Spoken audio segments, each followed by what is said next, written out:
Hello दोस्तों, हम लोग आकर फिर से आपके सामने एक नया वीडियो लेके, ये ऑपरेटिंग सिस्टम का एक नया वीडियो है।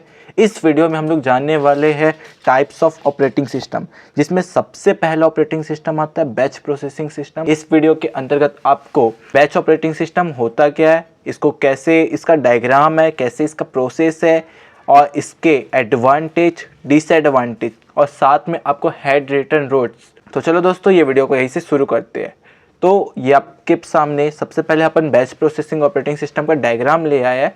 हम लोग डायग्राम से थ्रू पहले इसको समझ लेते हैं ये कैसे प्रोसेस है। यहाँ पे देख रहे हो कि ये आपका क्या है, बैच प्रोसेसिंग ऑपरेटिंग सिस्टम का डायग्राम से। बेसिकली इसमें होता क्या है कि इसमें मल्टीपल यूज़र क्या होते हैं, इसमें मल्टीपल यूज़र होते हैं। वो क्या देंगे, हम लोग को डिफरेंट टाइप्स के जॉब्स देंगे। ये सबसे ओल्डेस्ट ऑपरेटिंग सिस्टम था। तो इस समय पे जो भी हम लोग इनपुट देते थे वो हम लोग बैच के फॉर्म पे देते थे, और साथ ही साथ हम लोग जिसमें इनपुट देते थे वो क्या होता था, हमारा पंच कार्ड होता था। आपको ये दिख रहा होगा पंच कार्ड का फोटो। तो हम लोग इसमें क्या देते थे, हम लोग इनपुट्स देते थे और फिर उसको ऑपरेटिंग करते थे। तो बेसिकली मल्टीपल यूज़र इसमें आ जाते थे। वो किसी एक ऑपरेटर को, इस टाइम जो ऑपरेटिंग सिस्टम मैनेज होता था तो वो ऑपरेटर के थ्रू मैनेज होता था। तो जितने भी यूज़र होते थे वो अपने सारे के सारे जॉब्स मतलब क्या हो गए, जो भी चीज़ वो परफॉर्म करना चाहते हैं, यानी कि जो भी इंस्ट्रक्शन वो देना चाहते हैं वो किसके फॉर्म पे देते थे, वो जॉब्स के फॉर्म पे देते थे।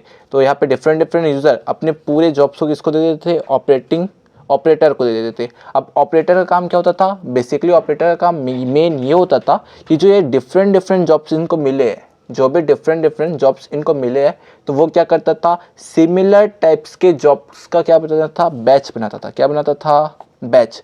जैसे कि ऐड करने का है तो ऐड करने का अलग बन गया, मल्टीप्लिकेशन का अलग बन गया। तो फिर ये सब क्या कर देता था, वो सिमिलर टाइप्स के जॉब्स को क्या कर देता था, एक बैच के फॉर्म में दे देता था और वो बैच को कर देता था। तो वो ऐसे डिफरेंट बैचेस बनाता था और वो बैचेस को किसको भेजता था, सीपीयू में डाल देता था। और सीपीयू क्या करता था, उसको प्रोसेस करता था और प्रोसेस करने के बाद क्या कर देता था, आउटपुट वो जनरेट कर देता था। तो बेसिकली यही आपका बैच प्रोसेसिंग सिस्टम है। तो हम लोग अब इसके नोट्स पे आते हैं कि बैच प्रोसेसिंग सिस्टम में हम लोग को लिखना क्या क्या है एग्जाम पर्पस के थ्रू। तो ऐसा कर तो आपको ये डायग्राम पूरा समझ आ गया होगा। और अब वीडियो को आगे कंटिन्यू करते हैं। पहला पॉइंट क्या बोलता है, batch processing is a made of operating system in which a series of command और jobs are submitted to the computer for execution। यानी कि हम लोग का जो बैच प्रोसेसिंग सिस्टम था उसमें हम लोग क्या करते थे, जो ऑपरेशन अपन परफॉर्म करते थे वो सीरीज ऑफ कमांड होता था। जैसे मैं आपको बताया कि सिमिलर टाइप के अपन जॉब्स को एक साथ देते थे, तो वही क्या होता था, जो भी कमांड्स था वो सीरीज ऑफ कमांड्स, या हम लोग उसको क्या बोलते हैं, जॉब्स बोलते। वो क्या करते हैं, हम लोग ऑपरेटर को सबमिट करते हैं। क्यों, क्योंकि कंप्यूटर उसको क्या कर सके, एग्जीक्यूशन कर सके। सेकेंड पॉइंट क्या बोलता है, jobs are similar need are batch together and execute through the process and group। जो हम लोग के जॉब्स होते थे, बेसिकली जो सिमिलर टाइप के जॉब्स होते थे उनको हम लोग एक साथ रखते थे, टुगेदर रखते थे और उनको हम लोग प्रोसेस करने के लिए सीपीयू में भेज देते थे। किसके फॉर्म में, एक ग्रुप के फॉर्म पे। जो ग्रुप बनता था उसको अपन क्या बोल देते थे, बैचेस बोल देते थे। नेक्स्ट पॉइंट क्या बोलता है, operator sort job as a disk of punch card into batch with the similar needs. यानी कि जो भी हम पंच कार्ड देते थे, जो भी जॉब्स देते थे, जिसको सिमिलर टाइप्स की जॉब्स होते थे उसको हम लोग क्या बना देते थे, बैच बना देते थे। और बैच बनाने के बाद हम लोग क्या करते थे, उसको ऑपरेटिंग सिस्टम यानी कि सीपीयू में हम लोग एग्जीक्यूशन के लिए भेज देते थे।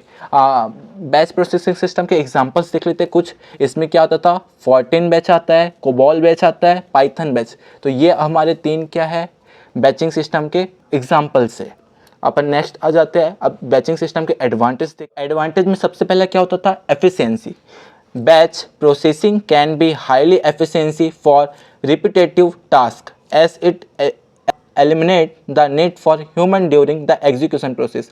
बेसिकली एफिशिएंसी इसका हाई होता था। बिकॉज क्यों, क्योंकि हम लोग को जो कोई सिमिलर टास्क परफॉर्म करना है, मान लो 2 नंबर को ऐड करना है, फिर 2 नंबर को और कंटिन्यू ऐड करते जाना है, तो ये क्या हो गया, हम लोग का सिमिलर टाइप का टास्क हो गया। तो हम लोग को इसमें जो भी हम लोग का क्या होता था, ऑपरेटर यानी कि ह्यूमंस कि हम लोग को नीड नहीं होती थी सिमिलर टाइप के टास्क को परफॉर्म करने में।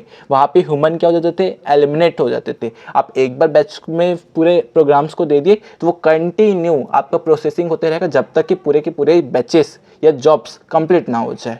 सेकंड क्या बोलता है, cost effective. Batch processing should be cost effective in a large scale of data processing task as it reduce the need of humans. Basically क्या होता है, जितने ज़्यादा ह्यूमंस नीड रहेंगे उतना ज़्यादा क्या आएगा, हम लोग को कॉस्ट आएगा, क्योंकि सबको पेमेंट करना पड़ेगा। तो बेसिकली हम लोग जब भी लार्ज प्रोजेक्ट, ये किसके लिए बोल रहे हैं हम लोग, लार्ज स्केल ऑफ प्रोजेक्ट को जब भी हम लोग परफॉर्म करते हैं तो हम लोग क्या कर देते हैं, सिमिलर टाइप के टास्क को क्या कर देते हैं, एक साथ परफॉर्म कर देते हैं। तो जैसे एक साथ परफॉर्म किए तो वहाँ पे ह्यूमन की नीड्स क्या हो जाती है, कम हो जाती है, क्योंकि एक बार परफॉर्म हुआ फिर वो कंटिन्यू ऑटोमेटिक होते रहेगा परफॉर्म। तो इसके लिए क्या हो जाएगा, ह्यूमन का नीड कम है, ह्यूमन का नीड कम हुआ तो ह्यूमंस को पेमेंट कम करना पड़ेगा, तो उससे क्या हो जाएगा, हम लोग का ये कॉस्ट इफेक्टिव हो जाएगा। तो ये दो, एफिशिएंसी और सेकेंड क्या था, कॉस्ट इफेक्टिव, ये दो क्या आते हैं हम लोग के बैच प्रोसेसिंग सिस्टम के एडवांटेज थे। अब नेक्स्ट आ जाते हैं हम लोग डिसएडवांटेज में। फर्स्ट क्या है disadvantage, memory limitation. Memory limitation मतलब कि जब ये सबसे पहला ऑपरेटिंग सिस्टम था उस समय हमारे पास, अभी के टाइम में जो मॉडर्न टेक्नोलॉजी है तो यहाँ पे बहुत बड़े बड़े स्टोरेज मिलते थे, लेकिन उस समय स्टोरेज प्रॉब्लम था, तो इसलिए पहला क्या था, वहाँ पे मेमोरी लिमिटेशन था। सेकेंड क्या था, लैक ऑफ इंटरैक्टिव। बेसिकली जब हम लोग एक बार जॉब्स को डाल दिए प्रोसेस करने के लिए तो उसके बाद ह्यूमंस उसको कुछ नहीं कर सकता था और कोई भी ह्यूमंस उसके साथ इंटरेक्ट नहीं हो सकता था। आफ्टर जो भी होगा, जो भी काम अपने को परफॉर्म करना है तो वो प्रोसेस के बाद ही हो पाएगा, उससे पहले कुछ नहीं हो पाएगा। इसलिए क्या होगा, यहाँ पे लोगों का इंटरेक्टिव होना मुश्किल था। थर्ड क्या था, लिमिटेड फ्लेक्सिबिलिटी। बेसिकली आप एक बार जॉब्स को परफॉर्म करने के लिए डाल दिए तो फिर उसके बाद आप कुछ कर नहीं सकते, आपको प्रोसेस करना ही पड़ेगा, भले कुछ भी आप उसमें अपडेट करना चाहे तो आप वो अपडेट नहीं कर सकते हो। तो उसमें फ्लेक्सिबिलिटी क्या थी, कम थी, जो कि मॉडर्न टाइम में अपन फ्लेक्सिबल रहते हैं। तो ये बेसिकली हम लोग का बैच प्रोसेसिंग सिस्टम था। तो आपको ये कैसे लगा ये वीडियो आप ज़रूर बताइएगा, और आपको नेक्स्ट कौन से टॉपिक पर वीडियो चाहिए तो आप उसको ज़रूर कमेंट कीजिएगा। और आप लोग इस वीडियो को लाइक, शेयर एंड सब्सक्राइब करना ना भूलें, और चैनल को सब्सक्राइब करना तो बिल्कुल ना भूलें। धन्यवाद।